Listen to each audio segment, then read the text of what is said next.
Hey everyone, welcome back to our channel. Today, we're diving into a story that's as haunting as it is perplexing. The unsolved case of Dorothy Jane Scott. Grab your detective hats, because this one is a roller coaster of emotions. Let's get started. Imagine a young woman, Dorothy Jane Scott, living in the sun-soaked landscapes of California in the early 82nd.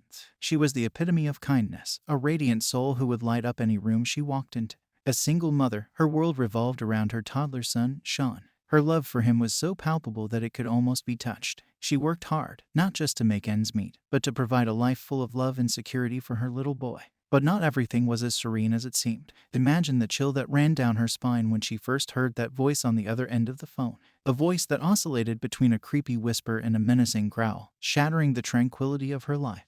The calls were sporadic at first, easy to dismiss as a wrong number or a twisted prank. But as the days turned into weeks, the calls became more frequent, more threatening, and deeply personal. It was as if the caller knew her, knew details about her life that no stranger should know. And that's when Dorothy realized that this wasn't just a series of random calls. This was targeted, this was personal. Her life, and potentially the life of her young son, was teetering on the edge of a dark abyss. And so began a terrifying chapter in Dorothy's life, one that would soon spiral into an unimaginable nightmare.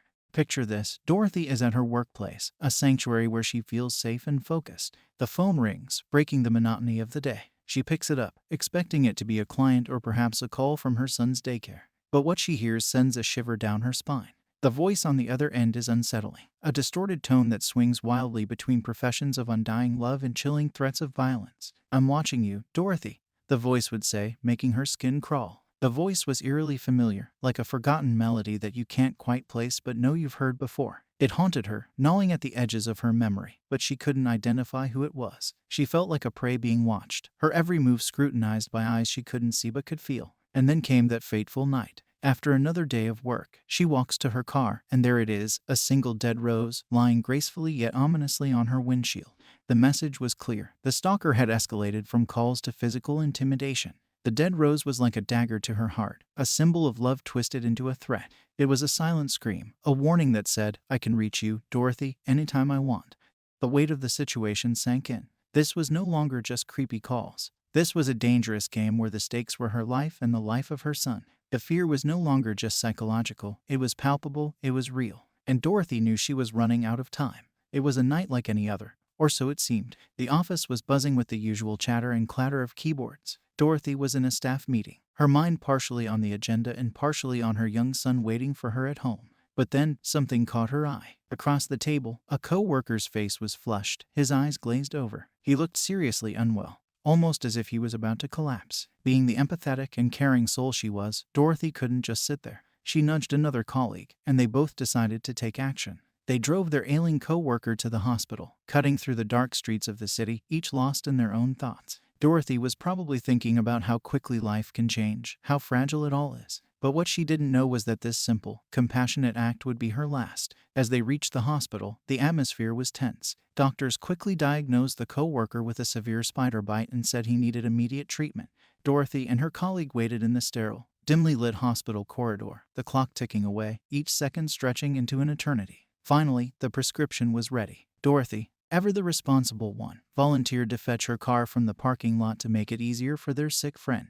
She stepped out into the night, the hospital doors closing behind her, sealing her fate. She walked towards the parking lot, her heels clicking on the asphalt, completely unaware that these would be her final steps in a life that was about to be cruelly snatched away. The hospital was a maze of white walls and fluorescent lights, a place where life and death often hung in the balance. Doctors quickly assessed her co-worker's condition, their faces etched with concern. The diagnosis was a spider bite, a dangerous one at that. The medical staff hurriedly scribbled a prescription, their pens dancing across the paper as if the ink itself could save a life. Dorothy and her other colleagues stood there, in that cold, clinical space, their eyes meeting but not really seeing each other. The weight of the situation hung heavy in the air. The prescription needed to be filled, and time was of the essence. Dorothy, always the one to take initiative, decided she would go fetch her car to make the whole process smoother. "I'll be right back," she said, her voice tinged with a sense of urgency but also a strange, unknowable sadness. It was as if, deep down, some part of her sensed that these would be some of the last words she'd ever say to someone she knew. She pushed through the hospital's glass doors and stepped out into the night. The air was thick, almost suffocating, as if the world itself was holding its breath. She walked across the dimly lit parking lot, her silhouette framed by the eerie glow of the streetlights. Her heels clicked against the pavement, each step echoing in the emptiness, each step taking her further away from the world she knew and closer to a fate she couldn't possibly imagine. And just like that, she vanished into the night, swallowed by the darkness that seemed to stretch on forever. It was the last time anyone would see Dorothy Jane Scott alive, the last time her laughter would fill a room, the last time her eyes would meet those of another human being. The clock on the hospital wall seemed to tick louder and slower with each passing minute. Anxiety filled the room like a dense fog, as Dorothy's co-workers exchanged worried glances. Where could she be? They wondered, their minds racing through 1,000 possibilities but never landing on the one that was the horrifying truth. Finally, they could take it no longer. "Let's go check the parking lot," one of them suggested, the words heavy with a sense of foreboding. They hurriedly made their way through the labyrinthine corridors of the hospital, their footsteps echoing in the emptiness, each step amplifying their growing concern. As they burst through the hospital doors, their eyes were immediately drawn to a car speeding away in the distance. It was Dorothy's car, its taillights glowing like two red eyes in the dark night. For a fleeting moment, relief washed over them. Maybe she had an emergency with her son, they thought, trying to convince themselves that everything was okay. But deep down, a gnawing feeling told them otherwise. It was as if the universe itself was whispering in their ears, "You're wrong, so terribly wrong." The car disappeared into the night, leaving behind nothing but a cloud of dust and an unsettling silence that seemed to scream, "Something is terribly wrong." And so, the night wore on, each tick of the clock a cruel reminder that Dorothy Jane Scott had vanished, swallowed by a darkness far deeper and more terrifying than any of them could have ever imagined. The sun rose and set, days turned into weeks, and weeks into years. Dorothy's son grew older, but his eyes, those innocent eyes, never stopped searching for his mother every time the front door opened. A part of him always hoped that maybe, just maybe, she would walk through that door with her warm smile, as if waking up from a bad dream. But the house remained empty, its walls echoing with the silence of unspoken grief. Her family was caught in a never-ending nightmare, a loop of hope and despair. Birthdays, Christmases, and anniversaries came and went, each one a painful reminder of the gaping hole Dorothy's disappearance had left in their lives. Her mother kept her room exactly as she had left it, a shrine to a life interrupted, the air heavy with the scent of her perfume and the weight of unanswered questions.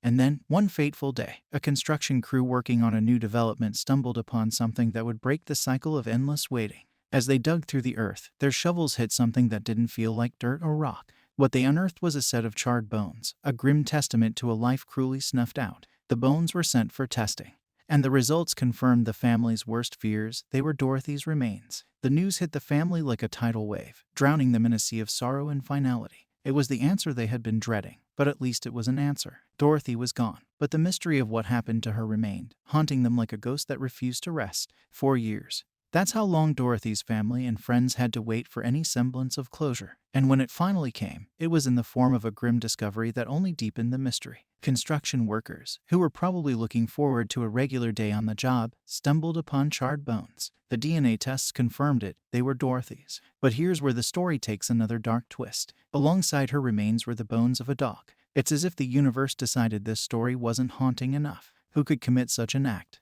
And why include a dog in this twisted narrative? The questions multiply, but the answers remain elusive. Years have turned into decades, and yet, the questions surrounding Dorothy's disappearance and death continue to haunt us. The internet is rife with theories and speculations. Was it the mysterious caller who had tormented her? What's the significance of the dog bones found next to her? And the voice, that eerily familiar voice that haunted her phone calls, whose was it?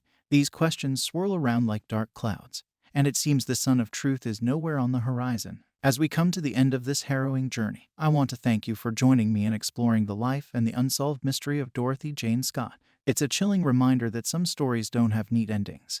They leave you with a heavy heart and a mind full of questions. May Dorothy finally find the peace she was denied in life. If this story touched you, or if you're a fan of unraveling true crime mysteries, don't forget to hit that subscribe button and ring the notification bell. Until we meet again in another story, stay safe and keep your loved ones close. See you in the next video.